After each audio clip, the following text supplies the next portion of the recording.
ሰላም እንዴት ናችሁ? ማንቸስተር ዩናይትድ ኢትዮጵያ የዩቲዩብ ቻናል ነው። ለዚህ ቻናል አዲስ ከሆናችሁ ሰብስክራይብ እያደረጋችሁ ቤተሰብ እንድትሆኑ ጋብዛችኋል። ሰብስክራይብ ካደረጋችሁና ቤተሰብ ከሆናችሁ ደግሞ ሼር በማድረግ ብዙ ቦታ እንድንደርስ እንድታደርጉ እንጠይቃችኋለን። ዛሬም እንግዲህ በአዲስ ፕሮግራም ተገናኝተናል። በዛሬው ፕሮግራም ደግሞ ዛሬ በተሰማው ብሬኪንግ ኒውስ ምክንያት እንግዲህ ሩበን አሞሪም ከስራው እንደተሰናበተ መረጃዎች ወጥተዋል ማለት ነውና ስለዚህ ጉዳይ እንግዲህ እናነሳለን። ማለት ለመሰናበቱ መንስኤዎቹ ምንድን ናቸው?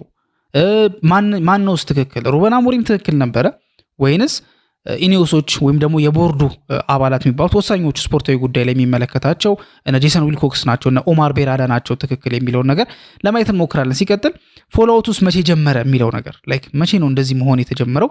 ለመሰናበቱ ኢሚዲየት ኢፌክት ነው ወይንስ ኦፍ ኮርስ ይሄ ኢሚዲየት ኢፌክቶች አሉት፣ ግን በዚህ ምክንያት ብቻ ነው ወይስ ከዚህ በፊትም የነበሩ ምክንያቶች አሉ የሚሉትን ነገሮች ለማንሳት እንሞክራለን።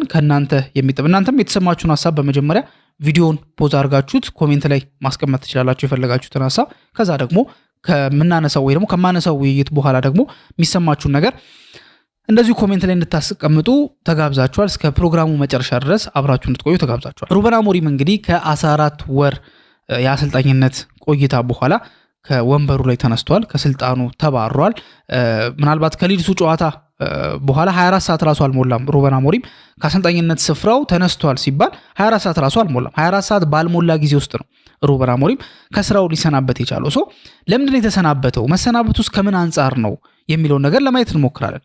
በመጀመሪያ መሰናበቱ ካልገረማቸው ሰዎች መካከል እኔ አለሁበት ማለት ይቻላል። ምክንያቱም ከመጀመሪያው ጊዜ ጀምሮ አሁን ለምሳሌ በሩበን አሞሪም በኩል እንደ ስህተት የሚነሱ ወይ ደግሞ ጥያቄ የሚያስነሳ ስህተት ነው እንኳን ባይባል ግን ጥያቄ የሚያስነሱ የተለያዩ ጉዳዮች አሉ አይደለ?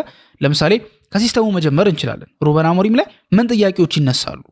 እነዚህ የሚነሱ ጥያቄዎች ሶልቭ የሚደረጉ ናቸው ወይንስ የማይደረግ ነው? ላይክ ይሄ ነገር በስንብት ነው የሚጠናቀቀው የሚለው ነገር ብዙ ያስወራናል ወይ ደግሞ ብዙ ያሳስበናል ብዬ አስባለሁ። ምናልባት በዚህ ፍጥነት ይሰናበታል ብዬ አልጠበቅኩም ነበረ፣ ግን ከአንዳንድ ሁኔታዎች አንጻር ግን ይሄ ነገር የሚቀርም እንደማይመስልና የጊዜ ጉዳይ እንደሆነ የሚመስሉ አንዳንድ ነገሮች ግን እየሰማን ነበረ። በተለይ ደግሞ ነገራቶችን ወደ እርግጠኝነት እንድንጠጋ ያደረገን ልክ ጃንዋሪ ከመጣ በኋላ ሩበን አሞሪም መናገሩ አይደለም ከመናገሩ በፊት የነበሩትም ነገሮች ናቸው።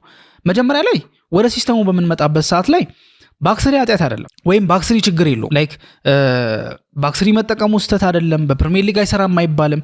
በባክስሪ ተጠቅሞ ዋንጫ የበላ አሰልጣኝ አለ። ከዚህ በላይ ባክስሪ ይሰራል ለሚለው ነገር እንደ ማስረጃ መቅረብ የሚችል ነገር ያለ አይመስለኝ።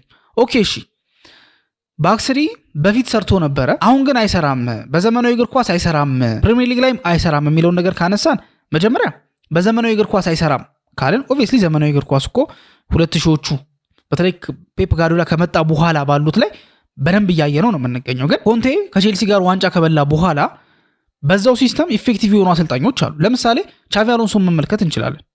ቻቪ አሎንሶ ባየር ሊቨርኩሰንን ልክ ከኔቨርኩሰንነት ማለት መቼም አይበሉም ከሚባለው ስም ሀያሉ ባየር ሊቨርኩሰን እንዲሆንና ከጀርመን ሀያላን ክለቦች ጋር ትከሻ እንዲለካካ ያደረገው ቻቪ አሎንሶ በባክስሪ ተጫውቶ የአሁኑ በአርሰናል ቤት የሚገኘው እነ ሂንካፔ እነ ካሱኑ እነ ታብሶባ የመሳሰሉት እነ ጆናታን ታህ መሃል ላይ በባክስሪ የተጫወተ ነው። እንደዚህ አይነት ትልቅ ታሪክ የሰራው ምንም ጨዋታ ሳይሸነፍ ነው ቡንደስሊጋውን የበላው። ኢንቪንሲብል ሆኖ ነው የበላው። በባክስሪ የተጫውቶ ነው። ማድሪድ ቤት ሲመጣ ባክስሪ አልተጠቀመም። ያልተጠቀመበት የራሱ ሪዝን አለ። ወደ በኋላ ለመምጣት እንሞክራለን። እሱ ግን በባክስሪ እሱ ኢፌክቲቭ ነው። ሲሞኔ ኢንዛጊ የኢንተር ሚላንን ሲይዝ ያን አስፈሪና አስጨናቂ ኢንተር ሚላን እኮ ይዞ ኦብቪየስሊ የስኩዴቶን ዋንጫ በልቷል። በቻምፒየንስ ሊግም የፍጻሜ ተፋላሚ መሆን ችሏል። በባክስሪ እየተጫወተ ነው እንደዚህ አይነት ስራዎችን ሲሰራ የነበረው። እሺ ይሄ በዘመናዊ እግር ኳስ ላይሰራ ይችላል የሚል ጥያቄዎችን ፉርሽ ለማድረግ ነው። ፕሪሚየር ሊግ ላይ ኦሊቨር ግላስነር የክሪስታል ፓላሱ አሰልጣኝ ኦሊቨር ግላስነር እንዳየነው ከሆነ በባክስሪ ነው የሚጫወተው። በባክስሪ ግን ኢፌክቲቭ ሆኗል። ስለዚህ በዘመናዊ እግር ኳስ ባክስሪ አይሰራም፣ ልክ አይደለም። ፕሪሚየር ሊግ ላይ ባክስሪ አይሰራም፣ ይሄም ልክ አይደለም። ፕሪሚየር ሊግ ላይ ባክስሪም ይሰራል፣ በዘመናዊ እግር ኳስም ባክስሪ ይሰራል። ይሄን በእነዚህ ሁኔታዎች በእነዚህ ማስረጃ መራት ይቻላል ብዬ አስባለሁ። ታዲያ ለምንድን ነው ሩበን አሞሪም ያልሰራለት? አሁን የሚነሳው ጥያቄ ይሄ ነው አይደለ? እንዳልኳችሁ ነው ቅድም መግቢያ ላይ ምን ብያለሁ? ባክስሪ ኃጢአት አይደለም። ባክስሪ በእርግጠኝነት አይሰራም የሚባል ሲስተም አይደለም። በመሰረቱ እስኪ አቬሬጅ ፖዚሽን ተመልከቱ። ላይክ ሶፋ ስኮር ላይ ምናምን ማግኘት ትችላላችሁ በቀላሉና ልክ የክለቦች እየተጫወቱ ነው አይደለ? በ4-3-3 የሚጫወተው ቡድን አለ፣ በ4-2-3-1 የሚጫወተው ቡድን አለ፣ በ4-4-2 የሚጫወተው ቡድን አለ፣ 3-5-2 የሚጫወተው ቡድን አለ 3-4-3 የሚጫወተው አለ አይደለ 3-4-2-1 አለ የተለያዩ 4-5-1 ሊሆን ይችላል ሁሉንም አይነት ፎርሜሽን ልክ ጨዋታው ከመጀመሩ በፊት ያሳየናል አለ ላይንአፑ ሲወጣ እስኪ ጨዋታው ከተደረገ በኋላ ፈርስት ሃፍ ሊሆን ይችላል ወይ መጨረሻ ላይ እስኪ አቨሬጅ ፖዚሽናቸውን የተጫዋቾቹን የዛይ ክለብ ማለት ነው አቨሬጅ ፖዚሽናቸውን ለማየት ሞክሩ በጣም የተዘበራረቀ ነው ማለት ጭራሽ መጀመሪያ ላይ ያለው ላይንአፕ አይደለም ሲጫወቱ የምትመለከቷቸው አቨሬጅ ፖዚሽናቸውን ነው የምለው ላይክ ልክ በቢልድ አፕ ጊዜ እኮ የሆነ ፎርም አላቸው አይደለ ልክ ፕረስ በሚያደርጉበት ሰዓት ላይ የሆነ ፎርም አላቸው በ4-4-2 ፕረስ የሚያደርጋለ ያው ብዙ ጊዜ በዛ ነው ፕረስ የሚደረገው ቅርጽ አላቸው ቅርጽ የላቸውም አይደለም ወይ ቅርጽ አልባ ናቸው እያልኩኝ አይደለም ግን አቨሬጅ ፖዚሽናቸው ተጫዋቾች የሚጫወቱበት ቦታ ግን እዛ ላይ ዲፔንድ ያደርጋለም ሶ አንድን ሲስተም መውቀስ ትክክል ነው ተብሎ አይታሰብም ሶ የሚነሳበት ሀሳብ ሲስተም ነው እኔ እንጃ እንደ ማንቸስተር ዩናይትድ እና እንደ ሩበን አሞሪም የሲስተም ጥያቄ በተደጋጋሚ እንደተነሳበት አሰልጣኝ ሌላ አሰልጣኝ አላዩ 14 ወር ቆይቷል ያሰልጣኝ በ14 ወር ብቻ አንድ ጨዋታ ይሸነፍ ሲስተሙ ይባላል አንድ ጨዋታ ይሸነፍ ሲስተሙ ይባላል ሁሌ ይነሳል ሶ ይሄ ሲስተም ታዲያ ለምንድነው ሩበን አሞሪምን ያሳማው ለምንድነው ሩበን አሞሪም ጋር ያልሰራው አሁን ያው ጥያቄያችሁ የሚሆነው ብዬ የማስበው እሺ ግላስነር ጋር እየሰራ ነው በፕሪሚየር ሊግ እንደሚሰራ አሳይቶናል ኮንቴ ዋንጫ በልቶበታል ቡንደስሊጋ ላይ ወይ ደግሞ ዩሮፕ ላይ ሀያል የሚባሉ ሁለት ክለቦች ተገንብተው እነዛ ክለቦች የአሰልጣኞቹን ብሪሊያንስ ያየ ነው በባክስሪ ነው ሶ ችግሩ ሲስተሙ ካልሆነ አሞሪምም በስፖርቲንግ ሊዝበን በባክስሪ ተሳክቶለታል አደገኛ ቡድን ሰርቷል ማንቸስተር ዩናይትድ እንዲፈልገው አድርጓል ሊቨርፑል ፈልጎት ነበረ ታዲያ ለምንድን ያልሰራው ሩበን አሞሪም ጋር የሚል ጥያቄ ይመጣል አይደል ሩበን አሞሪም ጋር ያልሰራው ትልቁ ሪዝን ብዬ የማስበው ያው ይሄ ከሲስተሙ ውጭ ያለውን እኮ መጣበታለሁ ግን አሁን ሲስተሙ ላይ ስለሆነ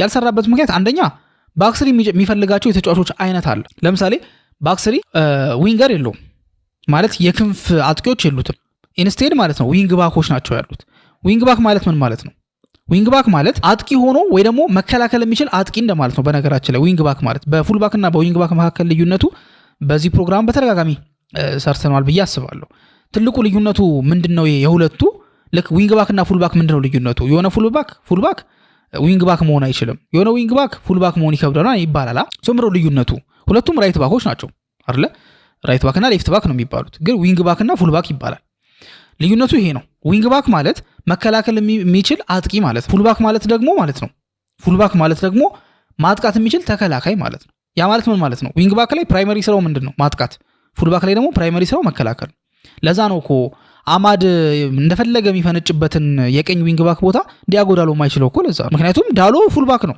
መከላከሉ ላይ እኮ ጥያቄ ይነሳል ግን ያው ምላችሁ ማይንድ ሴቱንና አጫወት ስታይሉን ሶ ልዩነቱ ያ ነው ዊንግ ባክ ይፈልጋል ጥሩ ዊንግ ባክ በቀኝ ብቻ አይደለም በግራም አንድ ይሄ ነው ሁለተኛ ደግሞ ሁለት 6 ቁጥሮች ሁነኛ የሚባሉ 6 ቁጥሮችን ይፈልጋል አንድ ዲስትሮየር አንድ ደግሞ ይሄ ዲፕ ላይንግ ፕሌይ ሜከር ኦብቪየስሊ ሁለቱም ዲፕ ላይንግ ፕሌይ ሜከር መሆን ይችላሉ ኢትስ ኦኬ ግን አትሊስት አንደኛው የመከላከሉን ስራ መስራት የሚችል ብቻ ዞሮ ሁለት ወሳኝ 6 ቁጥር ተጫዋቾች ያስፈልጉታል ባክስሪ ማለት ነው ተከላካይ 3 መሃል ተከላካይ የሆነው ከኳስ ጋር ጥሩ የሆኑና በፍጥነት መሮጥ የሚችሉ ተጫዋቾች ያስፈልጉታል ስለዚህ ሩበን አሞሪም ይሄን ነገር እንዴት ነው ማሳካት የሚችለው ወይ ደግሞ አንድ አሰልጣኝ ይሄን ነገር እንዴት ማሟላት ይችላል ከተባለ the obvious answer ወይ ደግሞ ግልጹ አንሰር ምንድነው በቃ ጀስት ተጫዋቾችን መግዛት ነው እዛ ቦታ ላይ ተጫዋቾችን ገዝቶ ማሰማራት ነው ካልተቻለ ደግሞ ተጫዋቾችን መስራት ነው ለምሳሌ ሃካን ቻላኖግሉ በኢንተር ሚላን ቤት 6 ቁጥር ቦታ ላይ ሲጫወት ነበረ በኢንዛጊ ጊዜ ኢንዛጊ 6 ቁጥር ቦታ ላይ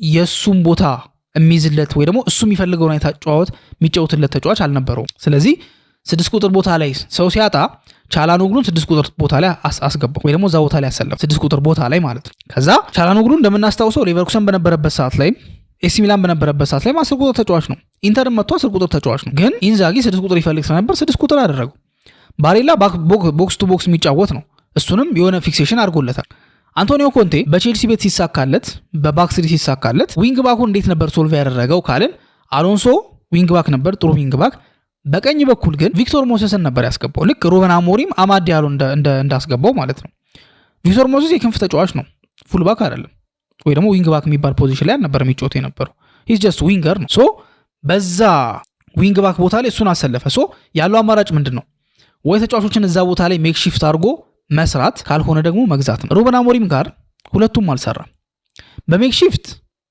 አማድ ያለውን ዊንግ ባክ ቦታ ላይ አጫውቶት በቀኝ ዊንግ ባክ ቦታ ማለት ነው አጫውቶት ፍሬያማ የሆነ እንቅስቃሴ አይተናል በግራ በኩል ግን ተመሳሳይ ነገር ማድረግ አልቻለም።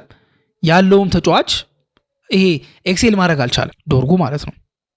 ዳሎ እዛ ቦታ ላይ ለመጫወት ሞክሯል፣ የሚሆን ግን አይደለም። ማዝራዊም እንደዛው። እሺ ተከላካይ ቦታ ላይ የሆነ ያደረጋቸው ነገሮች ለምሳሌ ኤደን ሄቨን እነ ሌኒ ዮሮ፣ ማቲያስ ዴሊክት፣ ሉክ ሾው፣ ሊሳንድሮ ማርቲኔዝ ሊቻ እዛ ቦታ ላይ ሲጫወቱ ተመልክተናቸዋል። በተወሰነ መልኩ ያ ቦታ መረጋጋት ሲታይበት ከዚህ በፊትም አይተናል።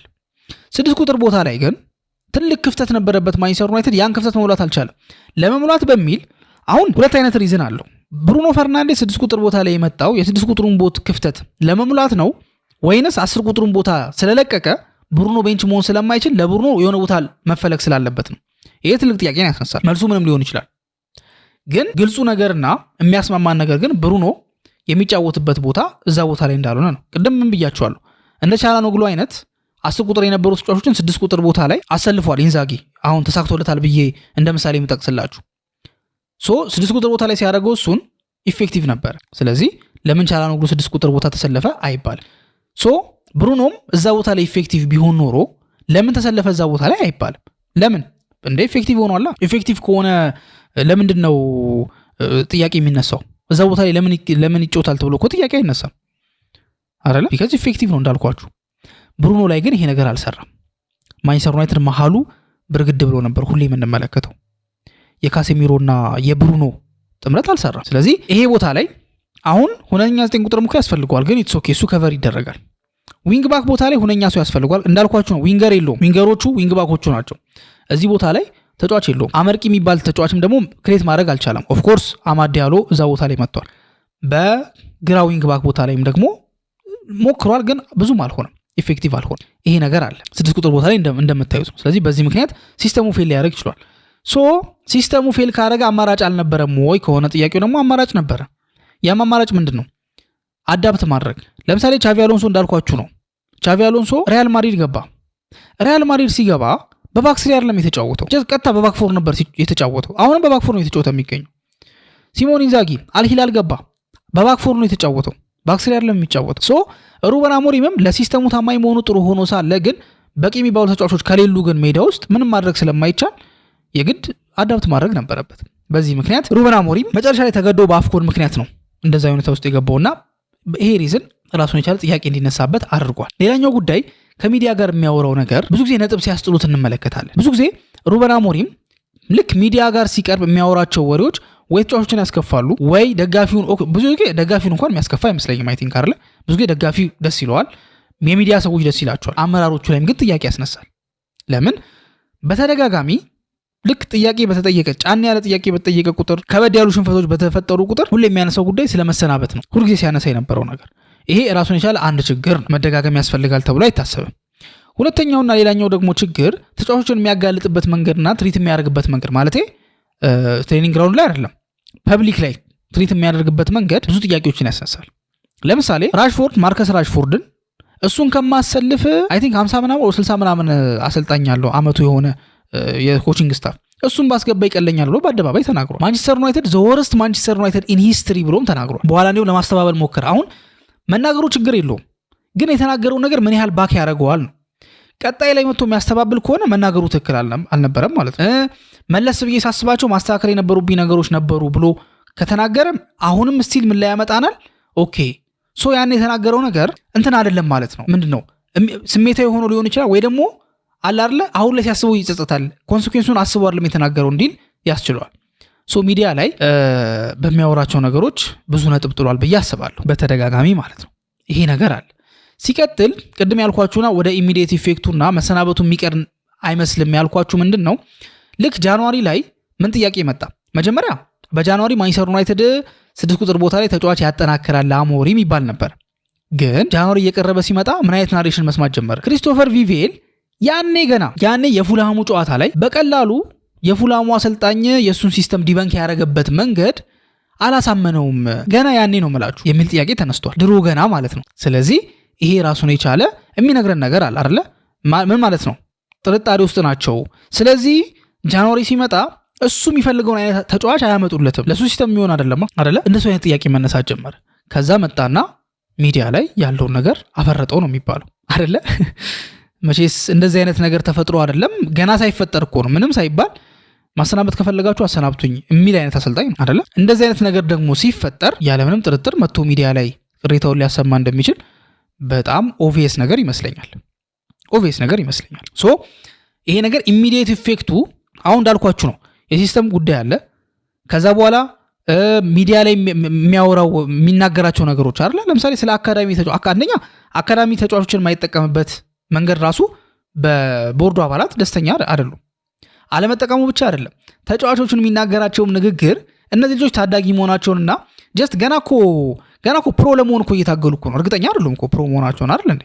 ይሄ ስንት ተጫዋች በዚህ እድሜው እኮ መጥቶ የሆነ ሰዓት ላይ እኮ በቃ እግር ኳስን እርሊ ትቷል፣ ወይ ደግሞ አማተር ሊግ ላይ ሲጫወት እንመለከተዋለን አይደለ? እስኪ በውሰት የሄዱትን አማስን መመልከት ትችላላችሁ። ምን እየሰሩ ነው እነሱ? በውሰት ላይ እኮ ታይም እያገኘ አይደለም እኮ አማስ። ቺዶቢም ቢሆን አንደር 21 ላይ እኮ ቋሚ መሆን አልቻለም። ስለምን እንትን ነው የምታወሩት? ኮቢ ሜኑን የመከላከል ለምንድን ነው መሃል ላይ አማራጭ ያላደረግከው ሲባል ፈገግ ብሎ የተናገረው ነገር ታስታውሳላችሁ አይደል? እነዚህ ሁላ ነገሮች ሲደማመሩ አሞሪም ላይ ነገሮችን አዙረውበታል ወይ ደግሞ አከረውበታል ብዬ አስባለሁ። እና መሰናበቱ አይቀርም ብዬ እንድገምት ያደረገኝ ከዚህ አንጻር ነው እንጂ ሌላ ምንም አውቄ አይደለም። ሶ እነዚህ ነገሮች ግን ሲታይ ብዙም እንትን አይመስልም።